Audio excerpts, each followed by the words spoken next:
My name is Joseph. I'm 35 years old and I've always been a proud homeowner. I've spent countless hours working on my house, making sure every detail is just right. From the perfectly manicured lawn to the cozy interior, every aspect of my home reflects my personality. As I sit here in my living room, surrounded by the familiar comforts of my favorite armchair and the warm glow of the lamp, I feel a sense of peace wash over me.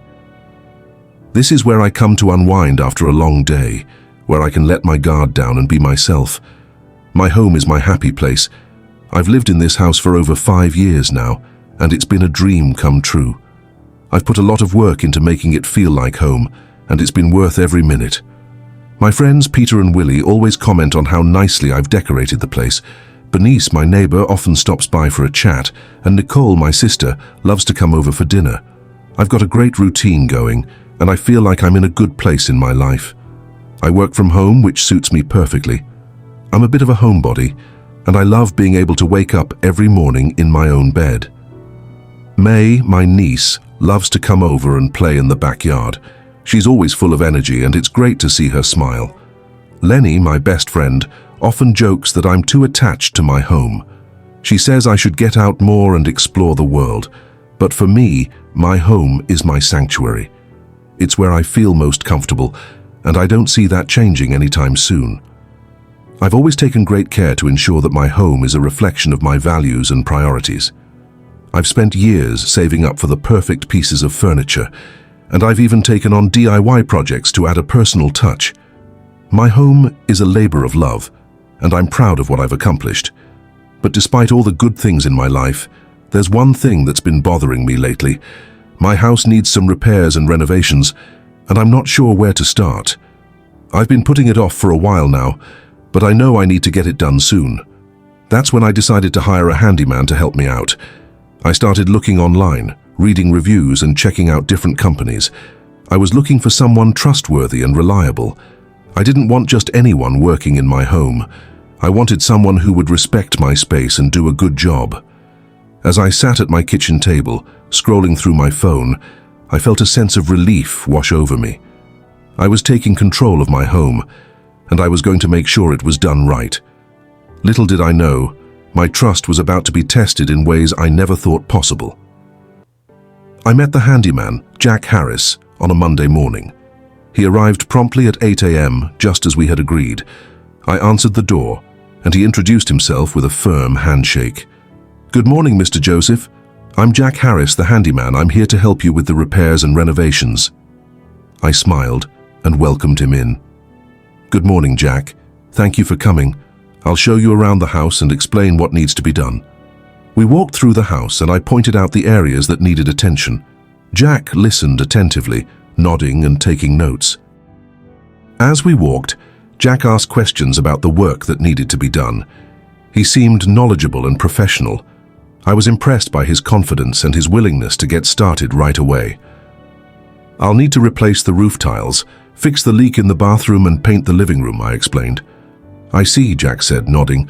"I'll make sure to get all the necessary materials. Can I ask, Mr. Joseph, how long have you lived in this house?" We chatted about my home and my life, and I found myself feeling comfortable around him. He seemed like a nice guy, and I appreciated his friendly demeanor. As we continued the tour, Jack pointed out a few other areas that might need attention. "You might want to consider replacing the windows, Mr. Joseph. They're old and inefficient." I nodded, taking mental notes. He seemed to know what he was talking about. After the tour, we sat down at the kitchen table, and Jack showed me his quote. I was pleased to see that it was reasonable, and we discussed the timeline for the project. "I'll start on the roof tiles tomorrow, Mr. Joseph. I'll make sure to keep you updated on my progress." I nodded, feeling a sense of relief. "That sounds great, Jack. I'm looking forward to getting the work done." We shook hands, and I felt confident that I had made the right decision in hiring him. Over the next few days, Jack worked diligently on the repairs and renovations.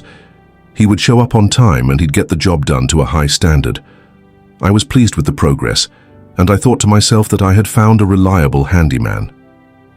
As the days went by, Jack and I would chat about various things. He told me about his family and his interests. I found myself looking forward to our conversations, and I started to feel like I could trust him.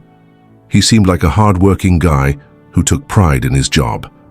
One day, as Jack was working on the roof, he called out to me, "Mr. Joseph, can you come up here for a minute?" I climbed the ladder, and he showed me a problem with the chimney. "This needs to be fixed, or it could cause a bigger issue down the line." I nodded, impressed by his attention to detail. As I looked at the chimney, I felt a sense of gratitude towards Jack. He was doing a great job, and I was glad that I had hired him. "Thanks for pointing that out, Jack. You're doing a great job." Jack smiled, and we continued working together. But as the days turned into weeks, I started to notice small things that didn't quite add up. Jack would sometimes be in rooms that I hadn't asked him to work on. He'd be looking at my belongings, and I'd catch him glancing at me with an intensity that made me feel uneasy. At first, I brushed it off as paranoia, but the feeling lingered. Little did I know my trust was about to be tested in ways I never thought possible. Jack started working on my home, and I was impressed by his work ethic. He would arrive early in the morning, and he'd work tirelessly until the job was done. I would often see him hammering nails, sawing wood, and drilling screws. He was a skilled craftsman, and it showed in the quality of his work. As the days went by, Jack became more comfortable in my home. He would often chat with me while he worked, telling me about his family and his interests. I found myself looking forward to our conversations, and I started to feel like I could trust him. He seemed like a hard-working guy who took pride in his job. One day Jack was working on the roof, and I brought him a cup of tea. "Thanks, Mr. Joseph," he said, smiling. "I appreciate it." We chatted for a bit, and I asked him about his family. "I've got a wife and 2 kids," he said. "They keep me busy." I laughed and told him about my own family. As the weeks went by, Jack continued to work on my home. He fixed the leak in the bathroom, painted the living room, and replaced the roof tiles. I was pleased with the progress, and I thought to myself that I had made the right decision in hiring him. Jack would often show me his work, and I'd be impressed by the quality. "This is great, Jack," I'd say. "You're doing a fantastic job." He'd smile and thank me, and I'd feel confident that my home was in good hands. One day Jack asked me if he could use my tool shed to store his equipment. I agreed, and he started using the shed to store his tools and materials. I didn't think much of it at the time, but it would later become a point of contention. As Jack continued to work on my home, I started to feel like I could rely on him. He was professional, courteous, and skilled. I trusted him to get the job done, and I was confident that he would do it to a high standard. But as the days turned into weeks, I started to notice that Jack was spending more time in my home than I had initially anticipated. He would often work late into the evening, and I'd see him moving around the house, fixing things and making adjustments. I didn't think much of it at the time, but looking back, I realized that I was starting to let my guard down. Jack would often tell me about his work, and I'd listen intently. He was passionate about what he did, and it showed in the quality of his work. "I'm glad you're happy with the work, Mr. Joseph," he'd say. "It means a lot to me." I was happy with the work, and I told him so. "You're doing a great job, Jack. I'm impressed." He'd smile and thank me, and I'd feel confident that my home was in good hands. As the project neared completion, I started to think about the final inspection. I'd walk through the house with Jack, pointing out any areas that needed attention. He'd nod and make notes, and I'd feel a sense of satisfaction knowing that my home was being taken care of. But little did I know, the final inspection would reveal more than just the quality of Jack's work. It would reveal a shocking truth that would change everything. I'd been noticing some things out of place around the house lately. At first, I thought it was just my imagination, but the more I looked, the more I realized something was off. My favorite coffee mug was missing from the cabinet, and the books on my nightstand were stacked differently than how I left them. I couldn't shake the feeling that someone had been in my home when I wasn't around. As I walked through the house, I noticed other small discrepancies. The window in the living room was open a crack, and I was certain I'd closed it before leaving for work. The plants on the porch were watered, but I hadn't done it myself. Someone was entering my home, but who? And why? I started paying more attention to my surroundings and the people around me. That's when I noticed the handyman, Jack, lingering around the neighborhood more often than necessary. He'd wave and smile whenever we crossed paths, But there was something about his behavior that didn't sit right with me. He seemed overly interested in my home's renovation progress. One day I saw Jack talking to a stranger near the local hardware store. They were huddled together, speaking in hushed tones. Jack glanced around nervously before nodding and parting ways with the stranger. I didn't recognize the man, but something about the encounter seemed suspicious. As the days went by, I noticed more and more items missing from my home. A silver vase, a pair of earrings, and some cash went missing. But there were no signs of forced entry. It was as if the person taking these items had a key. My mind kept wandering back to Jack. Was he the one responsible? And if so, what did he want? I decided to keep a closer eye on Jack and my home. I started parking my car in the driveway instead of the garage, making it more visible. I also set up a camera near the front door, hoping to catch a glimpse of the person entering my home. The waiting game began, and I was determined to find out who was behind these strange occurrences.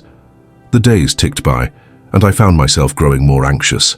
I'd catch glimpses of Jack working on the renovation, but nothing seemed out of the ordinary. Still, the feeling persisted that something was amiss. I was waiting for the other shoe to drop, for something that would reveal the truth behind the missing items and suspicious behavior.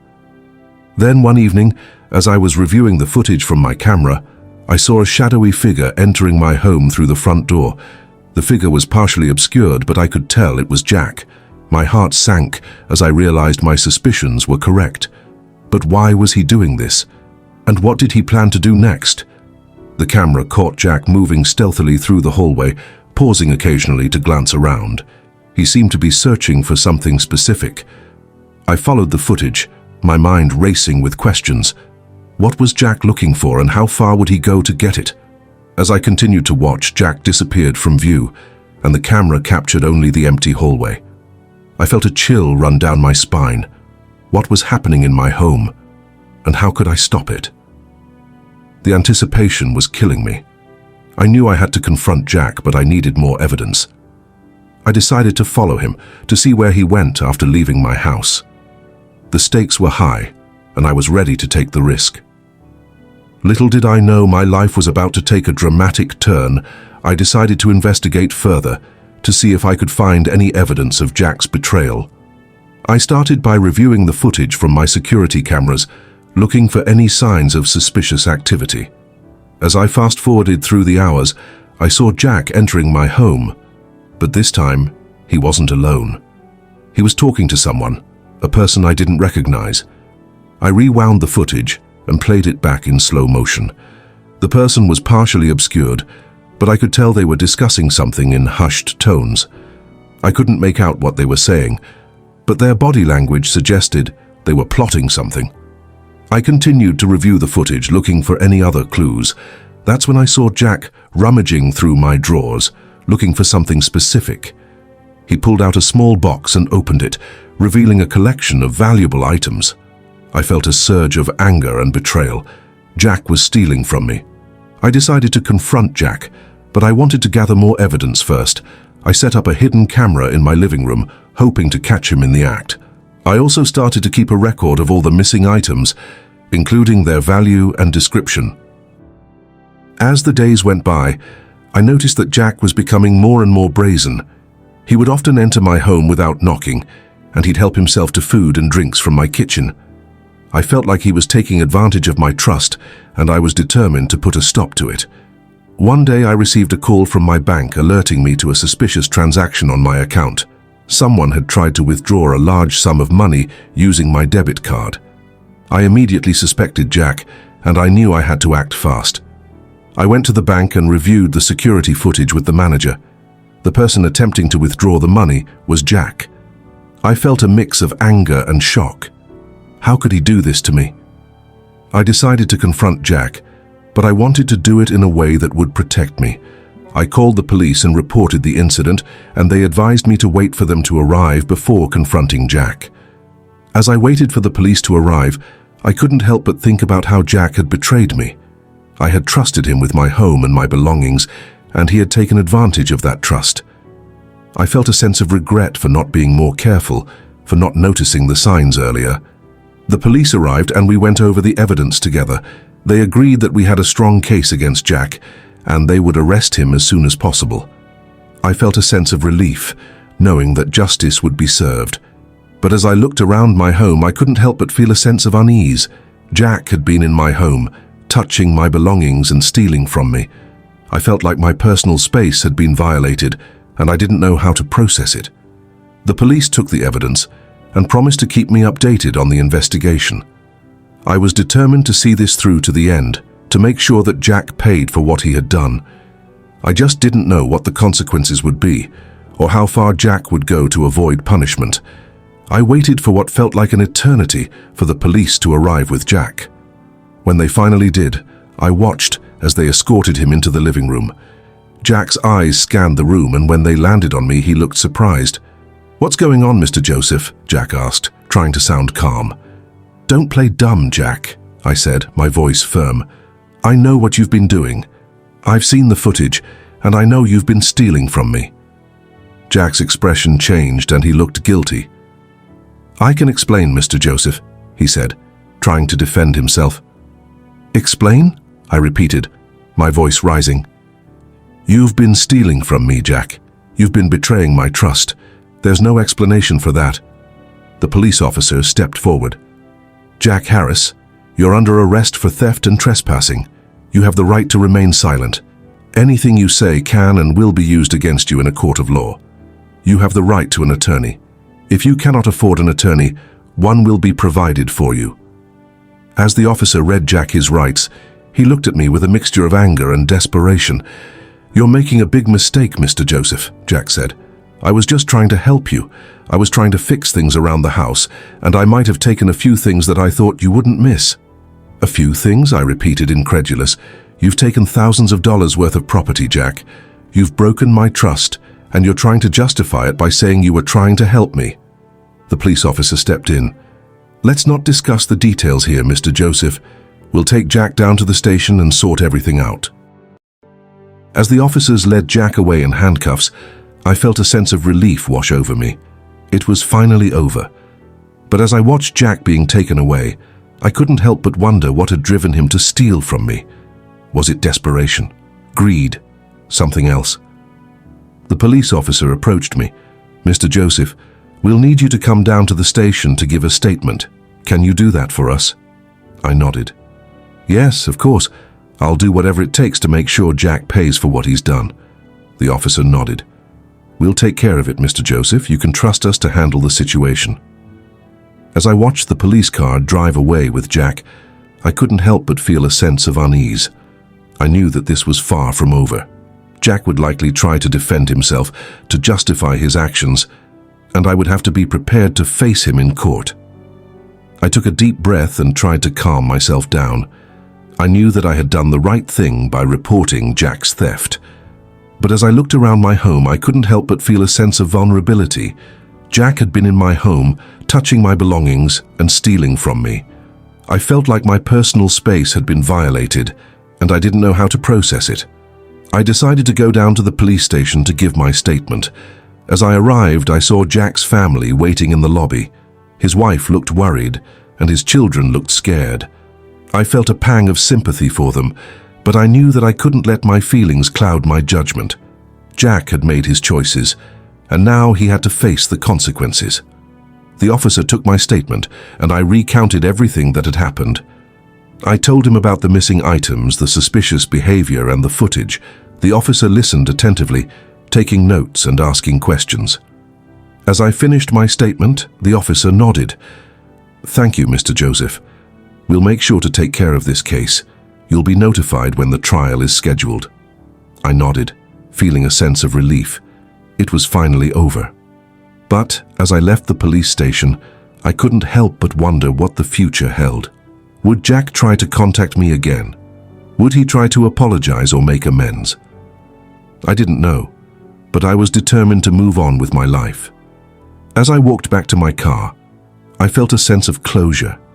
I had taken action, and I had protected myself. But I knew that the trial would be a long and difficult process.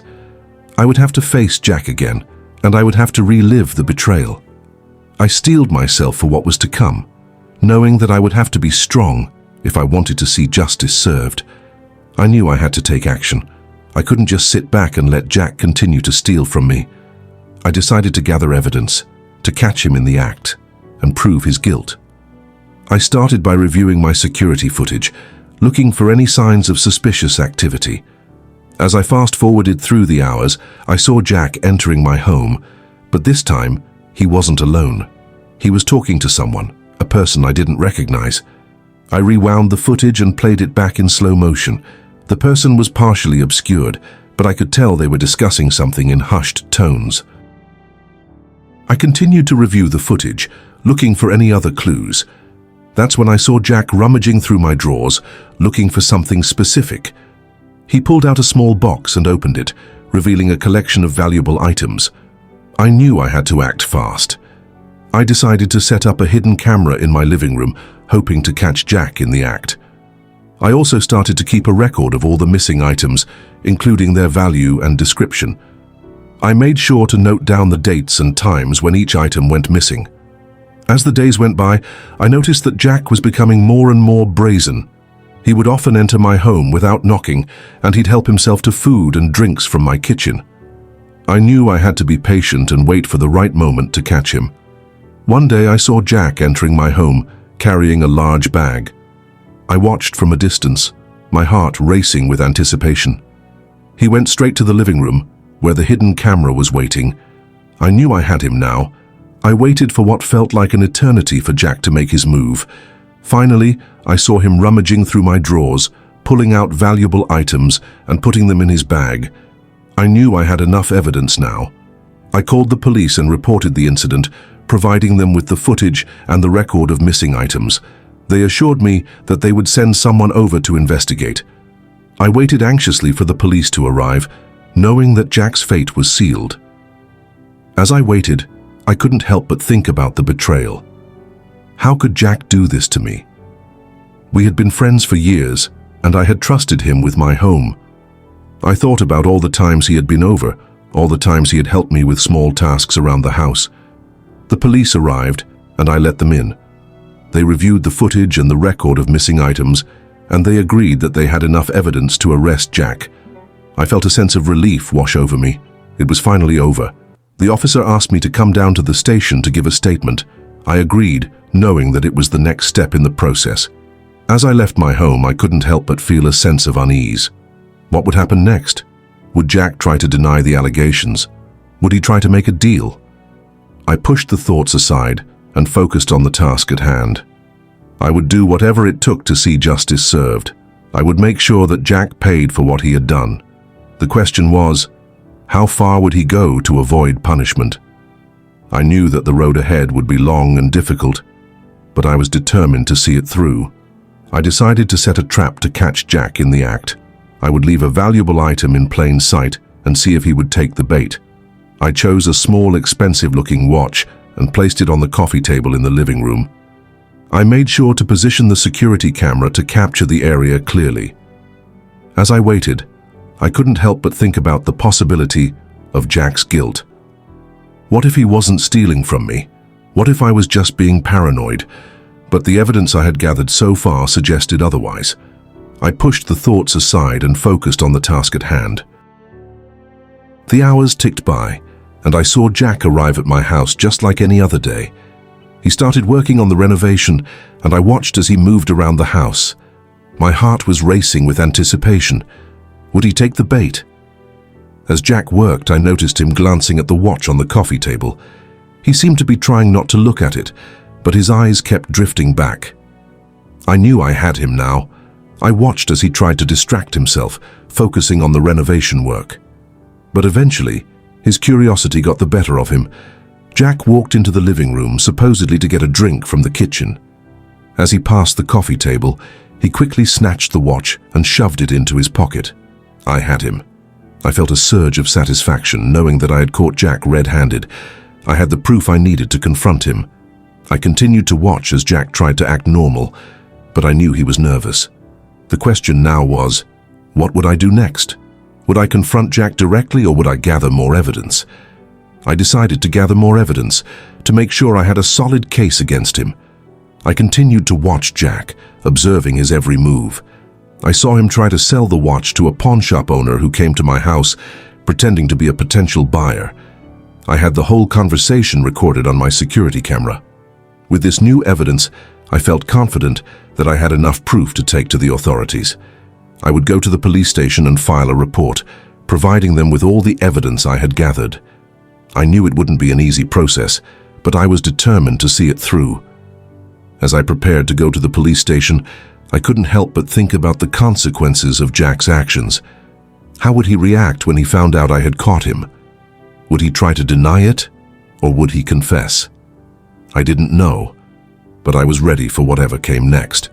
With the evidence in hand, I felt a sense of determination. I would make sure that Jack paid for what he had done. I would see justice served, no matter what it took. The question was, how would Jack react when he found out he had been caught? Would he try to make a deal, or would he fight the charges? I didn't know, but I was ready for whatever came next. I called Jack into the living room where I had been waiting for him. He walked in, looking calm, but I could sense a hint of nervousness. "Jack, we need to talk," I said, my voice firm. "What's going on, Mr. Joseph?" Jack asked, trying to sound nonchalant. "I know what you've been doing, Jack," I said, looking him straight in the eye. "I have proof." Jack's expression changed and he looked guilty. "What are you talking about?" he asked, trying to deny it. "Don't play dumb, Jack," I said, pulling out the evidence. "I have the security footage and I know you've been stealing from me." Jack looked at the footage and his face fell. I can explain," he stammered. "I don't want to hear it, Jack," I said, my voice rising. "You've been betraying my trust and you're going to pay for it." Jack looked desperate, and he tried to justify his actions. "I was in a tough spot, Mr. Joseph. I needed the money and I didn't think you'd notice." "Notice?" I repeated, incredulous. "You've been stealing from me for months, Jack. You've been taking advantage of my trust and you're going to regret it." Jack looked at me pleadingly. "Please, Mr. Joseph, don't call the police. I'll do anything to make it right." "I've already called the police, Jack," I said, my voice cold. "They're on their way here now. You're going to face the consequences of your actions." Jack's face fell, and he looked defeated. "I'm sorry, Mr. Joseph," he said, his voice barely above a whisper. "Sorry?" I repeated. "You're sorry. You've broken my trust, Jack. You've stolen from me and you're going to pay for it." The doorbell rang, and I got up to answer it. It was the police, and they arrived just in time to catch Jack in the act. "We're here to arrest Jack Harris for theft," one of the officers said. Jack looked at me and I could see the fear in his eyes. He knew he was caught, and he knew he was going down. The officers handcuffed Jack and read him his rights. As they led Jack away, I felt a sense of relief wash over me. It was finally over. I had caught the thief, and I had taken back control of my home. But as I watched Jack being taken away, I couldn't help but wonder what had driven him to steal from me. Was it desperation, greed, something else? The police officer approached me. "Mr. Joseph, we'll need you to come down to the station to give a statement. Can you do that for us?" I nodded. "Yes, of course. I'll do whatever it takes to see justice served." The officer nodded. "We'll take care of it, Mr. Joseph. You can trust us to handle the situation." As I watched the police car drive away with Jack, I couldn't help but feel a sense of closure. It was finally over and I could move on with my life. But I knew that the road ahead would be long and difficult. I would have to testify in court, and I would have to relive the betrayal. But I was determined to see it through no matter what it took. I watched as the police took Jack away, the sound of the sirens fading into the distance. The weight of his betrayal still lingered, but I knew I had made the right decision. The officer who had taken my statement earlier approached me. "Mr. Joseph, we'll need you to come down to the station to finalize the paperwork," he said. "We'll also need you to testify in court." I nodded, understanding the process. "When do I need to come in?" I asked. "We'll schedule it soon," the officer replied. "In the meantime, we'll make sure Jack is held in custody." As I waited for the court date, I couldn't help but think about Jack's true nature. How could someone I trusted so much betray me in such a way? The questions swirled in my mind, but I knew I would get some answers in court. The day of the trial arrived, and I took the stand. Jack's lawyer tried to defend him, but the evidence was overwhelming. The judge reviewed the footage, the records of the stolen items, and the testimony from the pawn shop owner. "Mr. Harris," the judge said sternly, "it's clear you've committed a serious crime. You're sentenced to 6 months in prison and ordered to pay restitution to Mr. Joseph." Jack looked defeated, his eyes cast downward. I felt a sense of satisfaction knowing justice had been served. The courtroom erupted in a murmur as the judge's verdict was met with nods of approval from the crowd. As I left the courtroom, I felt a weight lift off my shoulders. The ordeal was finally over and I could move on with my life, but I knew the experience would leave a lasting impact. I would be more cautious in the future, more careful about who I trusted. The officer who had arrested Jack approached me. "Mr. Joseph, I'm glad justice was served. You've been through a lot." I nodded, appreciative of his understanding. "Thank you," I said. "I just want to move on with my life." The officer nodded. "You deserve that. If you need anything, don't hesitate to reach out." As I walked out of the courthouse, I felt a sense of closure. The case was closed, and I could finally put it behind me. I took a deep breath, feeling the warm sun on my face. It was time to start anew, to rebuild my life and move forward. I knew it wouldn't be easy, but I was ready. I had faced my fears and stood up for myself. I had taken back control of my life, and I was determined to make the most of it. The future was uncertain, but I was ready to face it head-on. As I walked away from the courthouse, I couldn't help but think about the lessons I had learned. Trust had to be earned, and sometimes people showed their true nature when you least expected it. But I had also learned that justice could be served, and that standing up for oneself was the most important thing. The experience had been difficult, but it had taught me a valuable lesson. I would carry that lesson with me for the rest of my life, and I would use it to build stronger relationships and a better future. The road ahead was long, but I was ready to take it one step at a time.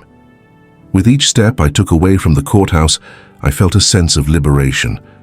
I had fought for justice, and I had won. The feeling was indescribable, but it was one of the most satisfying moments of my life. I knew I would never forget this experience, and I would always stand up for what was rightfully mine. The sun was setting, casting a warm glow over the city. I took one last look at the courthouse, knowing I would never have to go back there again for this case. It was time to move on, to start anew, and I was ready. I sat in my living room, surrounded by the familiar walls that had once felt like a sanctuary. The silence was almost deafening, punctuated only by the ticking of the clock on the mantel. I stared blankly at the space where the TV usually stood, my mind replaying the events of the past few weeks. The memories of Jack's betrayal still lingered, like an open wound that refused to heal. I thought about the way he had smiled, the way he had pretended to be my friend. The pain of his deception still felt raw, but I knew I had to move on. As I sat there, I realized that I had been through a roller coaster of emotions, from trust to anger, from hurt to determination. I had felt like my world had been turned upside down, but I had managed to right it. I thought about the court case, about the verdict, and about Jack's sentence. I felt a sense of satisfaction knowing that justice had been served, but deep down, I knew that the real challenge was only just beginning. I would have to rebuild my life piece by piece. I would have to learn to trust again, to let people in. It wouldn't be easy, but I was determined to move forward. I stood up, walked over to the window, and looked out at the city below. The sun was setting, casting a warm glow over the buildings. As I gazed out the window, I realized that I wasn't alone. There were people out there who cared, who would help me through this difficult time. I thought about my friends, my family, and the police officers who had worked tirelessly to bring Jack to justice. I took a deep breath, feeling a sense of resolve wash over me. I would get through this. I would heal, and I would come out stronger on the other side. The question was, where would I start? I walked over to my bookshelf, ran my fingers over the spines of the books, and stopped at a particular title. I pulled out the book, opened it, and began to read. The words on the page seemed to leap out at me, resonating deeply. As I read, I felt a sense of peace settle over me. I knew that I would be okay. that I would make it through this difficult time. I would rise above it, and I would emerge stronger, wiser, and more resilient. The words on the page seemed to echo in my mind, a reminder that I was not alone, that I had the strength to face whatever came next. I closed the book, looked up at the ceiling, and smiled. I knew that I would be just fine. The silence in the room seemed less oppressive now, and I felt a sense of hope that I hadn't felt in weeks. I knew that the road ahead would be long, but I was ready to take the first step. I would face the future with courage, with determination, and with the knowledge that I would emerge stronger on the other side. As the sun dipped below the horizon, casting the room in a warm, golden light, I felt a sense of peace settle over me. I knew that I would heal, that I would move on, and that I would find happiness again. The question was, what would tomorrow bring? I smiled, knowing that I would face it head-on, with strength and determination. Have you ever been betrayed by someone you trusted? Share your story in the comments below, and let's discuss how we can support each other in healing and moving forward. Don't forget to like and subscribe for more stories and insights on overcoming adversity. Jack's betrayal may have caught our protagonist off guard, but it ultimately led to justice being served. What would you do if you were in a similar situation? Share your thoughts and experiences in the comments, and let's work together to build a community of support and resilience. Subscribe for more stories and insights on overcoming adversity and finding strength in the face of challenges.